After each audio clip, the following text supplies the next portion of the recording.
s'enflamme. Il s'insurge. Il parle avec émotion. Benoît Dutrisac, aussi divertissant qu'édifiant. On sait que le gouvernement fédéral est fort de donner des leçons aux provinces sur la gestion des fonds publics.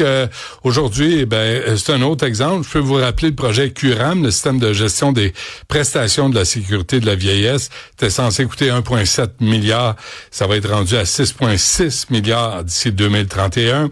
Et devinez quoi? Là, il y a Inforoute Santé du Canada, un organisme à but non lucratif, à l'origine d'un programme de prescription numérique raté de 300 millions de dollars et qui a dépensé 400 000 dollars en voyage pour les cadres, 23 millions de dollars en contrat pour des consultants. Ça arrête pas, c'est sans arrêt. Maxime Blanchette-Jonca est avec nous et vice-président du comité permanent de la santé et député pour le Bloc québécois dans Rimouski, la Matapédia. Monsieur Blanchette-Jonca, bonjour.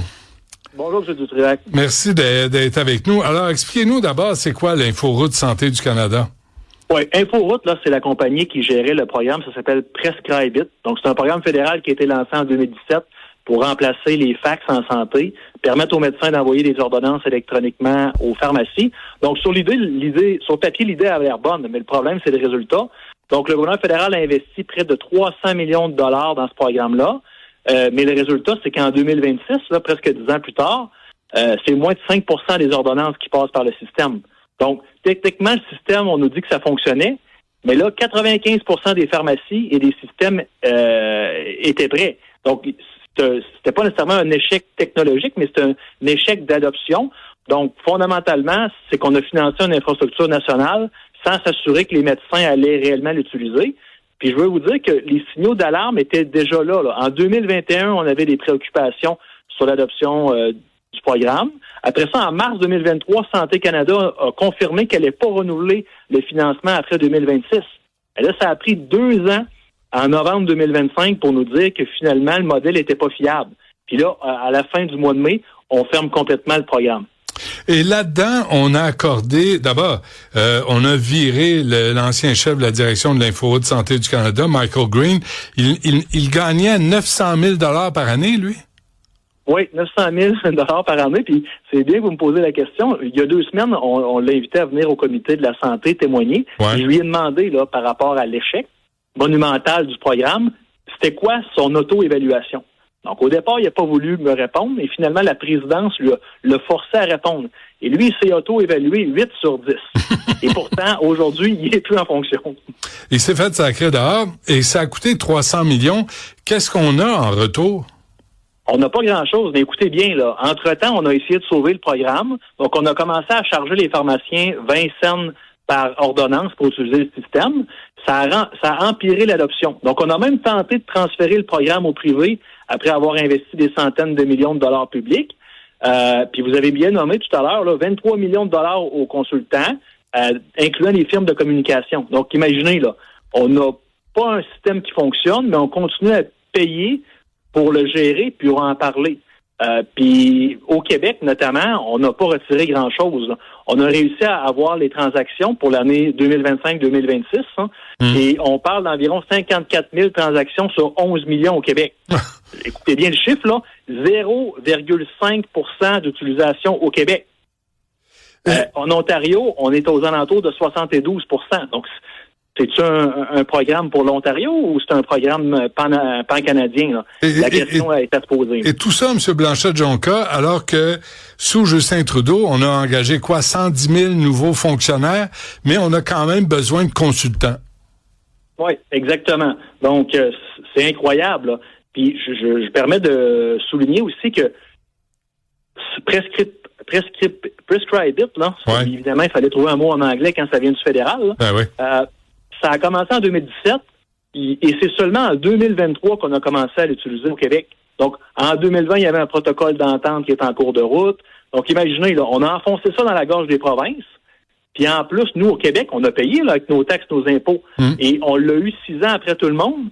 Puis en date d'aujourd'hui, même après environ 3 ans son implantation au Québec, on est à des pourcentages d'utilisation là qui sont quasi nuls. Donc, ça démontre que c'est un modèle pan-canadien qui n'a jamais vraiment pris au Québec.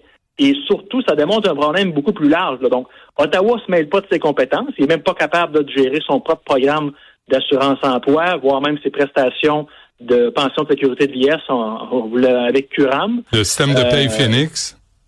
Phoenix aussi, puis même Arrive-Can. Donc, vous voyez, c'est un paradoxe. Là. Ouais. On a comme une culture à Ottawa, on se mêle des choses qui ne nous regardent pas, on fait des flops monumentales, et là, on essaye de balayer, bien sûr, tout ça en dessous du tapis. OK, nous, on a deux, trois affaires. D'avoir des réponses à ça, et là, évidemment, le gouvernement profite de sa nouvelle majorité fabriquée avec des transfuges pour envoyer les discussions à huis clos et tenter de fermer le débat. Ouais, on va y venir, ça.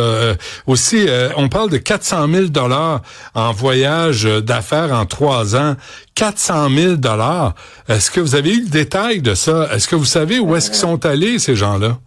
M'enlever les mots de la bouche. Hein. Cet après-midi, 15h30, au comité de la santé. Donc, on va avoir le président du conseil d'administration d'Inforoute, qui, lui, avec sa gang, et notamment l'ancien PDG, là, a justement utilisé 400 000 $ en 3 ans. Je vais certainement demander des comptes, à savoir, ils ont certainement pas été au motel chez Linda, au coin de la rue. Non, mais il paraît que les draps sont propres. Peut-être. Mais en tout cas, ça n'a certainement pas influencé positivement les résultats. Ah ouais, ça n'a pas d'allure. Alors, effectivement, il va falloir que le gouvernement rende des comptes. De notre côté, on a demandé une vérification indépendante de la vérificatrice générale. Donc, ça reste à suivre, mais c'est scandale par-dessus scandale. Les Québécois ont payé, donc on a le droit de savoir où est allé leur argent. Jusqu'à maintenant, vous comprenez, le gouvernement tente un peu de balayer ça encore du revers de la main en nous disant, oui, mais là, il y a des gens qui ont quand même bénéficié du programme pendant ces années-là. Mais si on regarde ça d'un angle québécois, hein, je vous ai nommé les chiffres, 0,5 d'utilisation cette année. C'est cher à payer. Ouais. Alors, dernière affaire, M. Blanchette-Jonca, avant qu'on se laisse, il y a aussi le fait que les libéraux, vous l'avez dit, vous l'avez mentionné, sont maintenant majoritaires et ont décidé que le comité sur la santé se réunirait à huis clos, puis il n'y a plus personne qui va pouvoir poser des questions ou savoir ce qui se dit lors de ces rencontres. Exactement. Écoutez, la semaine dernière, là, on avait déjà préparé une motion qui demandait 2 choses. Premièrement, d'avoir une enquête là, de la vérificatrice générale par rapport à ça. Et ensuite, on demandait que les gens qui sont imputables, hein, c'est le cabinet de la ministre, c'est la ministre. Elle était en place là, l'automne dernier quand on a pris la décision finale de vraiment tirer la plug. Mais il y a quelqu'un là qui a pris des décisions à quelque part. Alors nous, on veut savoir, on veut que le gouvernement rende des comptes avec l'argent public des gens. Et là, oui, sans vous donner la nature des discussions, évidemment, parce que c'est à huis clos, mais je vous laisse imaginer le scénario. On veut que les gens nous disent ce qui s'est passé, on veut savoir la vérité. Puis l'autre chose à travers tout ça, on veut que le gouvernement apprenne de ses erreurs. Alors, si on n'a pas les détails, si on n'a pas les informations, c'est dur de transformer des choses quand on veut pas aller fouiller qu'est-ce qui s'est passé, puis qu'on tente jamais de prendre le blâme pour des erreurs monumentales. Non, mais attendez, là, nous, on paye, mais vous pouvez même pas me dire ce qui se dit lors de ces rencontres-là, mais nous, on paye, là. Alors, exactement. Alors, c'est une rencontre à huis clos. Donc, imaginez-vous. Donc, les députés, notre travail en tant que député d'opposition, c'est de rendre des comptes, d'avoir une reddition de comptes de la part du gouvernement. Ouais. Et ce que le gouvernement fait, c'est qu'il met la séance à huis clos. Donc là, c'est les plus publics, les séances qui sont normalement télévisées, et voire même, nous, on est tenus au secret après de dire, quand c'est en séance de huis clos, moi, je peux pas vous dire qu'est-ce qui s'est passé à travers cette séance-là. OK, mais est-ce que... de briser le huis clos. En fonction de ce que vous savez, est-ce que c'est plus scandaleux que ce qu'on apprend dans le Globe and Mail?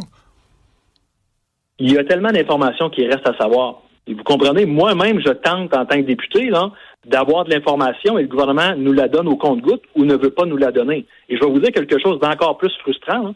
Le gouvernement, dans les dernières séances, avant d'obtenir sa majorité, faisait une tactique qu'on appelle là, du filibustering. Donc, n'arrêtait pas de parler de façon continue et ça faisait en sorte que ça écoulait du temps pendant nos séances pour aller chercher de l'information. Donc, fait que vous avez plus de temps de poser des questions. Donc, justement, alors là, à un moment donné, les séances se terminent et on n'arrive pas à obtenir l'information et on n'arrive pas à faire adopter nos motions en comité pour avoir les documents nécessaires pour faire la lumière sur le dossier. Bon, la transparence à son meilleur, version libérale. Maxime Blanchette-Jonca du Bloc québécois, merci, bonne chance, on va suivre ça. Merci, on lâche pas. Bonne journée.